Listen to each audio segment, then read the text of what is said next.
आप देख रहे हैं न्यूज नाउ 24/7। ताज़ा खबरों के लिए हमारे साथ बने रहें। फ्रेंड्स,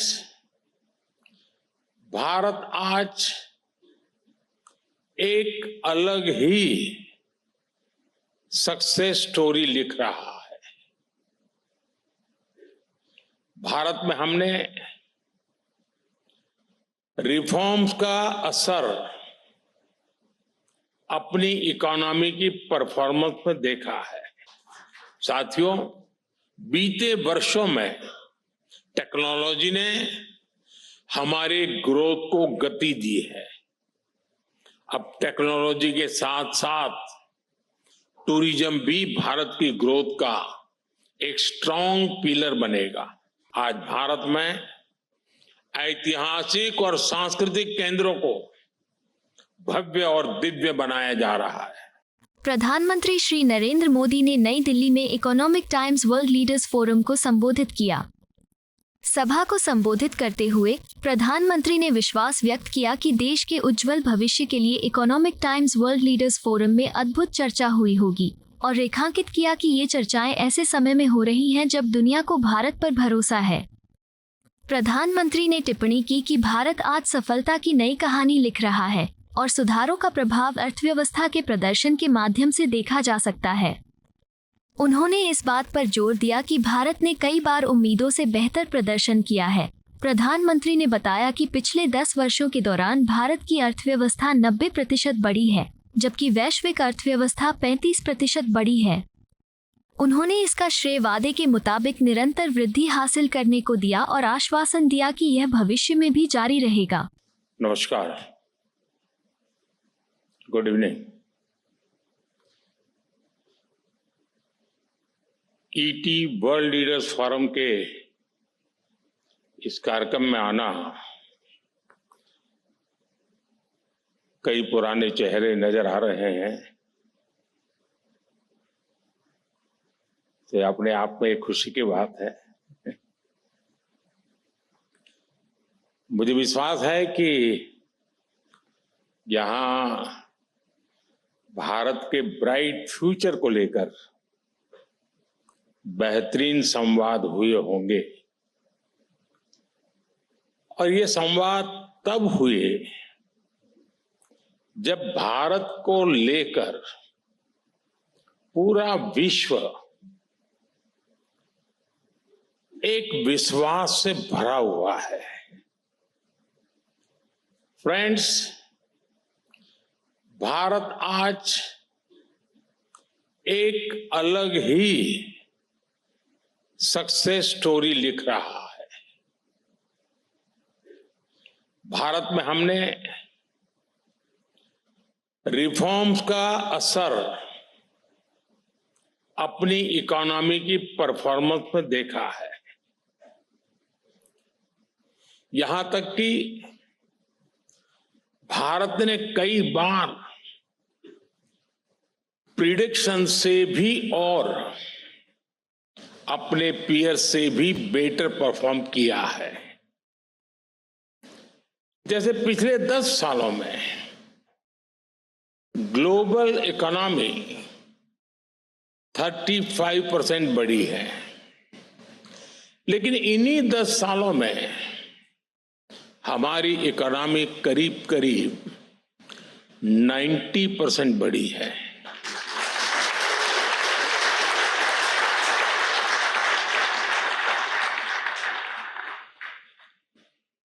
ये वो सस्टेन ग्रोथ है जो हमने हासिल की है। ये वो सस्टेन ग्रोथ है जिसका हम वादा करते हैं और ये वो सस्टेन ग्रोथ है जो आगे भी जारी रहेगा।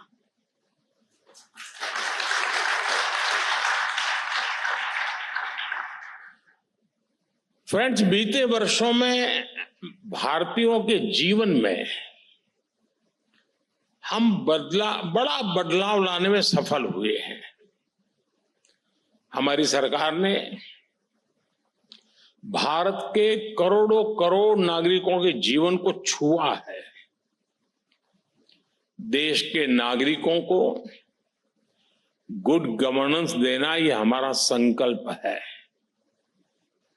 रिफॉर्म, परफॉर्म, ट्रांसफॉर्म, ये हमारा मंत्र रहा है और देश के लोग भी हमारे इस सेवा भाव को देख रहे हैं। देश के लोग बीते 10 वर्षों में देश की उपलब्धियों को देख रहे हैं। इसलिए आज भारत के लोग एक नए विश्वास से भी भरे हुए हैं।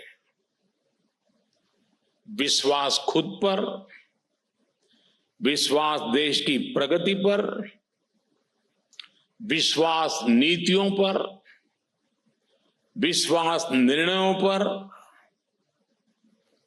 और विश्वास नियत पर भी है।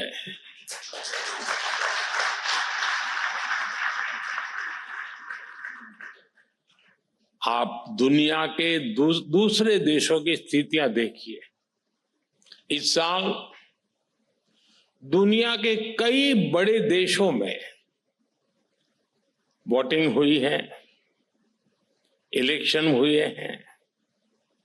ज्यादातर जगहों पर लोगों ने चेंज के लिए वोट किए हैं।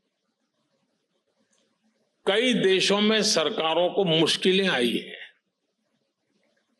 लेकिन भारत के नागरिकों ने इस ट्रेंड को एकदम उल्टा जनादेश दिया।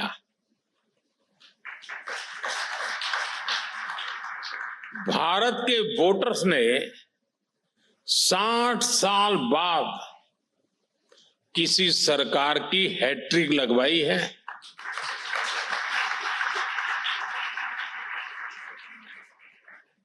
भारत के एस्पिरेशनल यूथ ने और भारत की महिलाओं ने कंटिन्यूटी के लिए वोट किया है। पॉलिटिकल स्टेबिलिटी और इकोनॉमिक ग्रोथ के लिए वोट किया है और इसके लिए मैं देश के लोगों का जितना आभार प्रकट करूं वो कम ही है। साथियों, आज भारत की प्रगति ग्लोबल हेडलाइंस का हिस्सा बन रही है। आंकड़ों का अपना महत्व होता ही है, लेकिन ये देखना भी उतना ही जरूरी है कि आखिरकार कितने लोगों का जीवन बदल रहा है। इसी में भारत के भविष्य का राज छिपा है। बीते एक दशक में 25 करोड़ लोग गरीबी से बाहर आए हैं।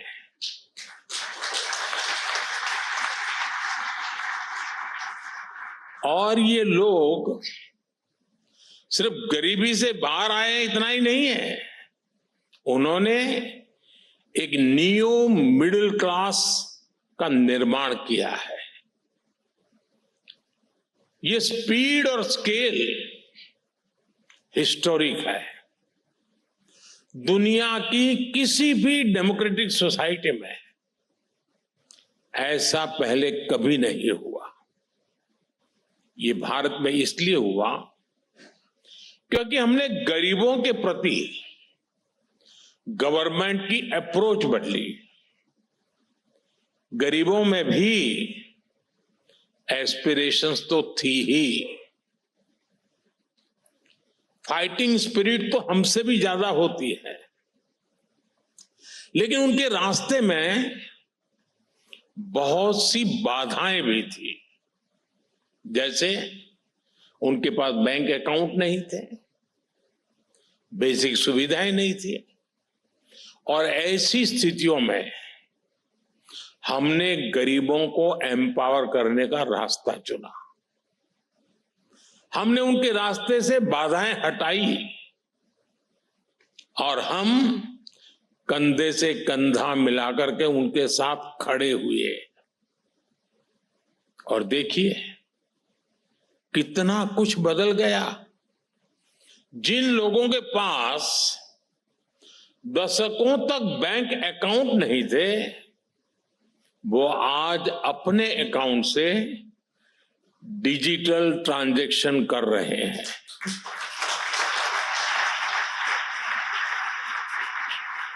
जिनके लिए बैंकों के दरवाजे बंद थे, उन्हें आज बिना गारंटी बैंक लोन्स मिल रहे हैं।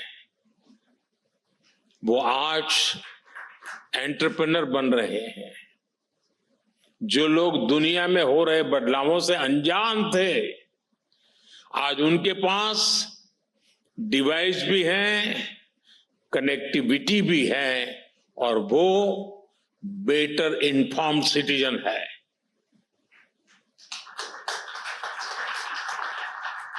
जो गरीबी के संघर्ष से बाहर निकल रहे हैं, उनके भीतर तरक्की की भूख है।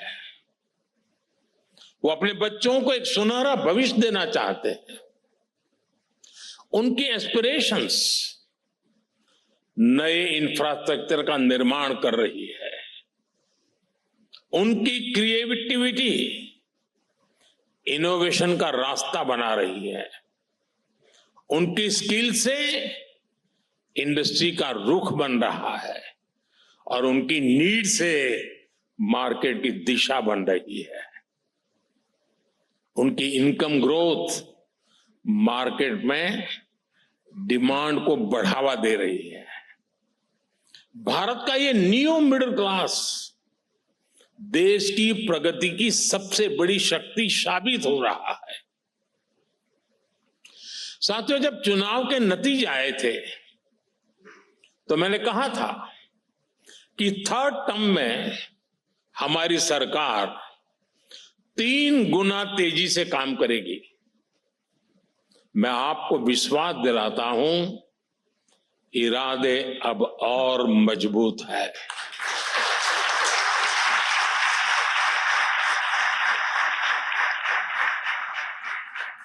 और हर देशवासी की तरह सरकार भी पूरी तरह से आशा और विश्वास से भरी हुई है। अभी थर्ड टर्म की सरकार बने 100 दिन भी पूरे नहीं हुए हैं।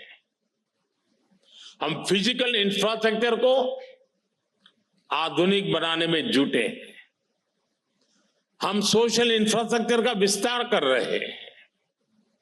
हम रिफॉर्म्स में भी निरंतर आगे बढ़ रहे हैं।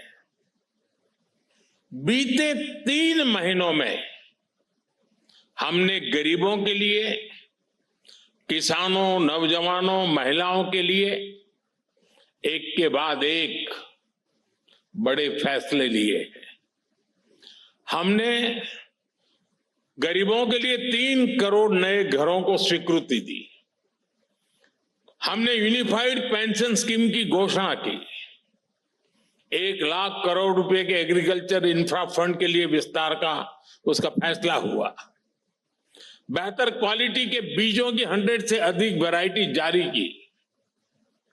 2 लाख करोड़ रुपए के पीएम पैकेज की घोषणा हुई, जिसका सीधा फायदा 4 करोड़ से ज्यादा युवाओं को मिलेगा।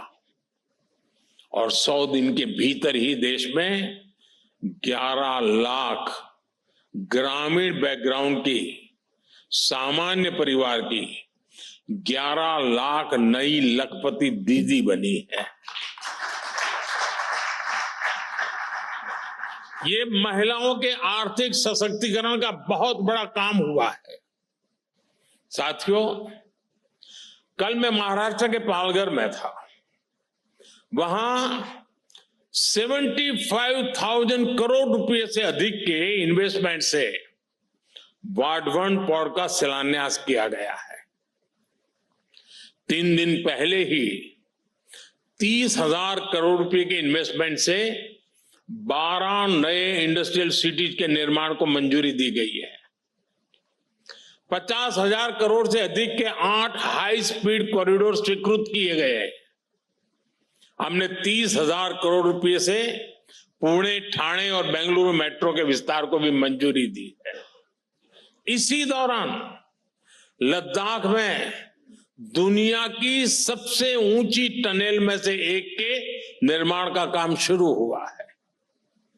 साथियों, हमारे लिए इंफ्रास्ट्रक्चर सिर्फ लंबाई, चौड़ाई, ऊंचाई बढ़ाने तक सीमित नहीं है। हमारे लिए ये भारत के नागरिकों की सुविधा का, ईज ऑफ लिविंग का माध्यम है। रेल के डिब्बे तो पहले भी बनते थे, लेकिन हम वंदे भारत जैसी आधुनिक ट्रेनों को लेकर के आए, जिसमें स्पीड और कंफर्ट दोनों है। आज ही मैंने सुबह 3 नई वंदे भारत ट्रेनों को हरी झंडी दिखाई है। रोड भी तो देश में पहली बार बनते थे, पहले भी बनते थे, लेकिन हम भारत में आधुनिक एक्सप्रेसवे का जाल बिछा रहे हैं। एयरपोर्ट भी हमारे यहां पहले से थे, लेकिन हम भारत के टियर 2, टियर 3 सिटीज को एयर कनेक्टिविटी से जोड़ रहे हैं। हम पीएम गति शक्ति नेशनल मास्टर प्लान लेकर आए हैं। लक्ष्य यही है कि देश की सरकारें अलग अलग डिपार्टमेंट साइलोस में काम करने के कल्चर से बाहर आए। इन सारे प्रयासों से बहुत बड़ी संख्या में एम्प्लॉयमेंट जनरेट हो रहा है। इसका बहुत बड़ा फायदा हमारी इकोनॉमी को हो रहा है, हमारी इंडस्ट्री को हो रहा है। फ्रेंड, 21वीं सदी का ये तीसरा दशक भारत के लिए लिफ्ट ऑफ डेकेड जैसा है। ये कैसे होगा? इसका फायदा किसको होगा? इसको करने वाले भी हम सभी हैं, और इसका फायदा भी सभी को होगा, पूरे देश को होगा। आज जब यहां भारत की इकोनॉमी से जुड़े आप सभी स्टेक होल्डर्स हैं, प्राइवेट सेक्टर से जुड़े साथी हैं, मैं उन पिलर्स की चर्चा जरूर करना चाहूंगा जो विकसित भारत के निर्माण को गति देने वाले हैं। और ये पिलर्स सिर्फ भारत की प्रॉस्पेरिटी के पिलर्स नहीं है, ये ग्लोबल प्रॉस्पेरिटी के भी पिलर्स है। आज भारत में चारों तरफ अवसर बढ़ रहे हैं। सरकार हर प्रयास को प्रोत्साहित कर रही है, और हम बहुत लंबी छलांग लगाने के लिए आगे बढ़ रहे हैं जी।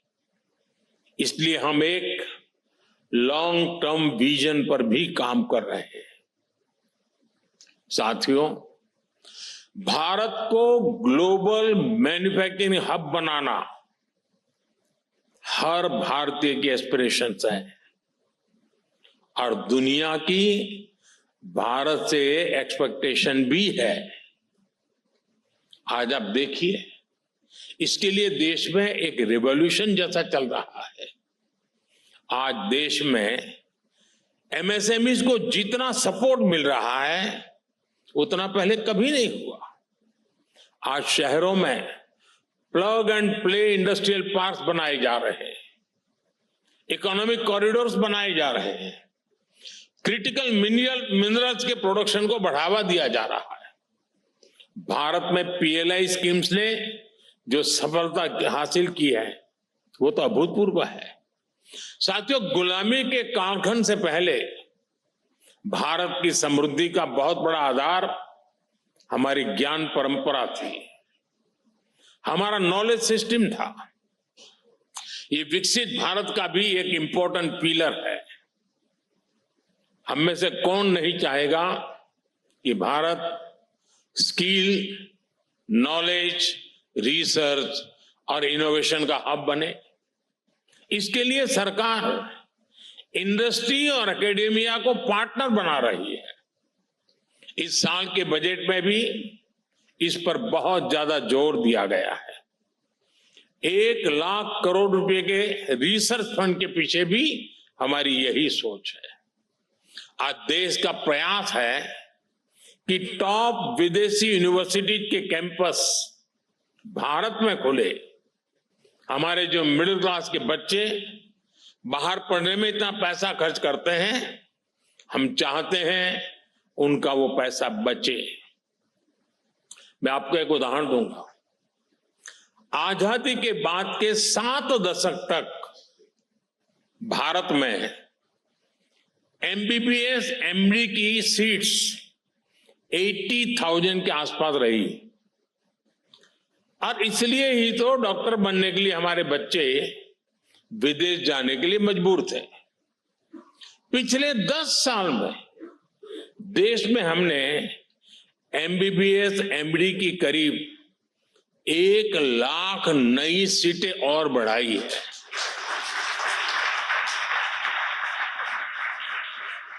आज देश में एमबीबीएस एमडी की 1,80,000 से ज्यादा सीटें हो गई है।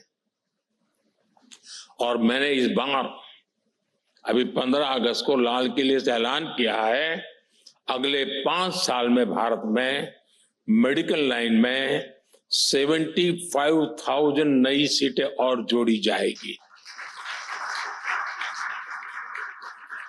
वो दिन दूर नहीं जब भारत दुनिया में हेल्थ एंड वेलनेस का बहुत बड़ा अहम सेंटर बनेगा।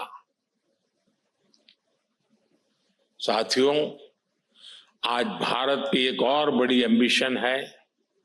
ये एम्बिशन देश को ग्लोबल फूड बास्केट बनाने की है। दुनिया के हर डाइनिंग टेबल पर कोई न कोई made in India food product हो, ये देश का संकल्प है।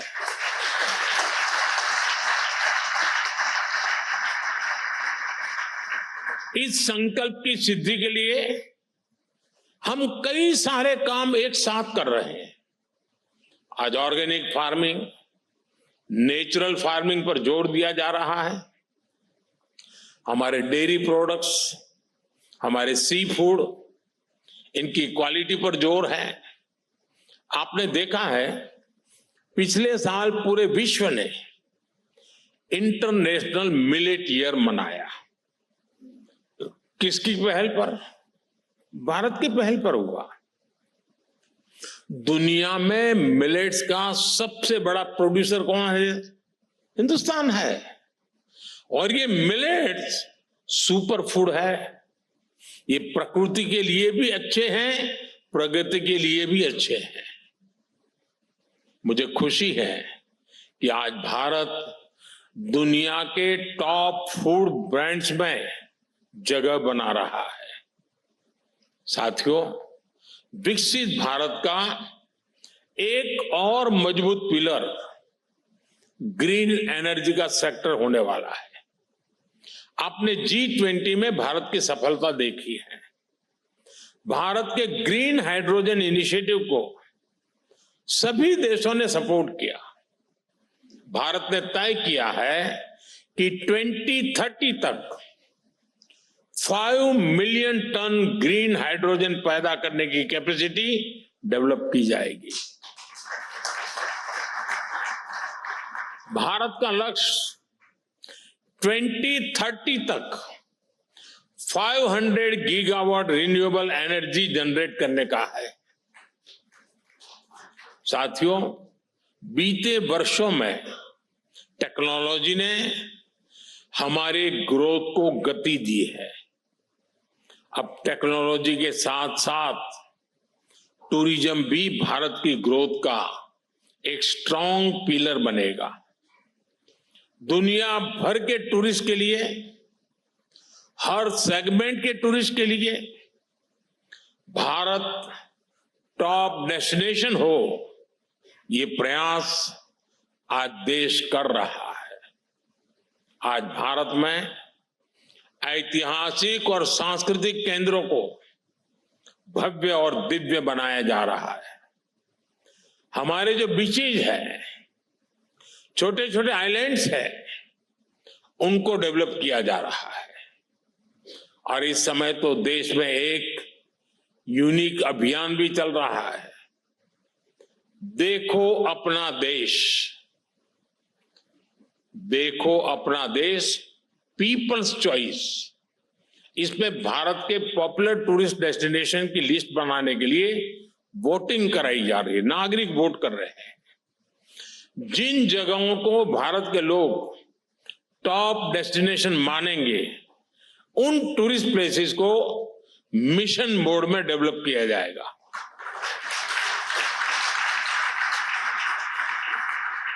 और इससे भी बड़ी संख्या में एम्प्लॉयमेंट जनरेट होगा। साथियों, आज हमारा देश परिवर्तन में सबकी भागीदारी पर जोर दे रहा है। G20 की प्रेसिडेंसी के दौरान हमने अपने अफ्रीकन फ्रेंड्स को सशक्त करने में मदद की।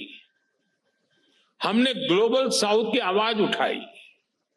अब हम एक ऐसा वर्ल्ड ऑर्डर चाहते हैं जो सभी देशों, खासकर ग्लोबल साउथ का इंक्लूसिव डेवलपमेंट इंश्योर करे।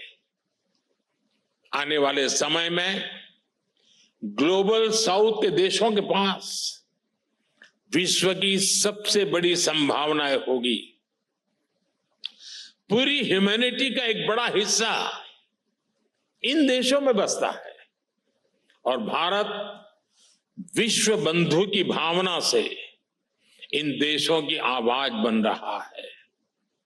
साथियों, आज की दुनिया डायनेमिक है, इसलिए हमारी सरकार की नीतियां और रणनीतियां भी डायनेमिक है। हर जरूरत के हिसाब से हम हर जरूरी कदम उठा रहे हैं। हम अपनी पॉलिसी बीते कल के आधार पर नहीं, बल्कि आने वाले कल को देखते हुए बना रहे हैं। हमारा फोकस फ्यूचर पर है। हम आने वाले कल की चुनौतियों और अवसरों के लिए देश को आज तैयार कर रहे हैं। ग्रीन हाइड्रोजन मिशन हो, क्वांटम मिशन हो, सेमीकंडक्टर मिशन हो, डीप ओशन मिशन हो, इन पर भारत अभी काम कर रहा है। अभी आपने देखा है, सरकार ने स्पेस टेक्नोलॉजी को बढ़ावा देने के लिए 1000 करोड़ के फंड की घोषणा की है। आज का भारत अवसरों की धरती है। हमारा विश्वास है भारत का फ्यूचर इससे कहीं बेहतर होने वाला है। साथियों, हमने भारत को 2047 तक विकसित भारत बनाने का संकल्प लिया है।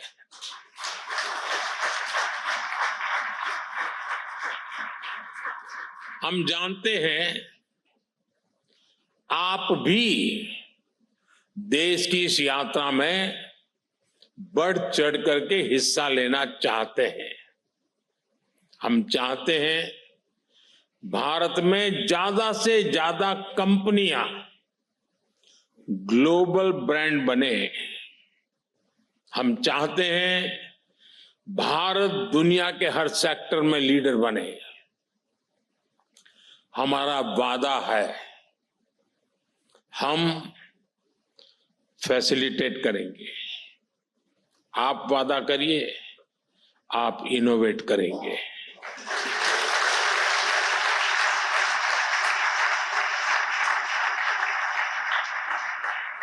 हमारा वादा है, हम रिफॉर्म करेंगे।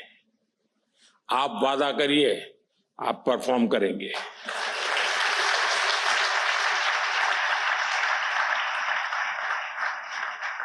हमारा वादा है, हम स्टेबल पॉलिसी रिजिम देंगे। आप वादा करिए, आप पॉजिटिव डिसरप्शन करेंगे।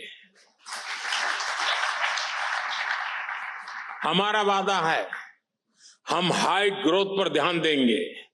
आप वादा करिए, आप हाई क्वालिटी पर ध्यान देंगे।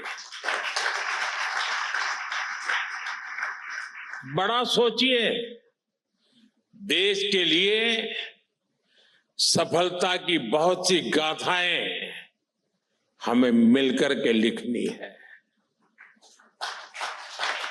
आज का भारत दुनिया में संभावनाओं की सबसे बड़ी धरती है। आज का भारत वेल्थ क्रिएटर्स का सम्मान करता है। एक मजबूत भारत पूरी मानवता का बहुत बड़ा विकास कर सकता है। एक समृद्ध भारत पूरे विश्व की समृद्धि का रास्ता बना सकता है।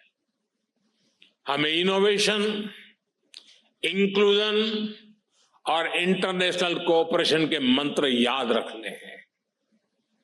मैं देश और देश के बाहर रहने वाले हर भारतीय से कहूंगा, भारत के हर सामर्थ्य से कहूंगा, आइए इस यात्रा में हम सब मिलकर के एक साथ चलें। आइए भारत को विकसित बनाएं, क्योंकि भारत की समृद्धि में ही दुनिया की समृद्धि है। और मुझे विश्वास है हम ये लक्ष्य हासिल कर सकते हैं। और इसी विश्वास के साथ मैं आप सबका हृदय से बहुत बहुत आभार व्यक्त करता हूं। धन्यवाद। आपको यह वीडियो पसंद आया हो तो इसे लाइक करें, हमारे चैनल को सब्सक्राइब करें।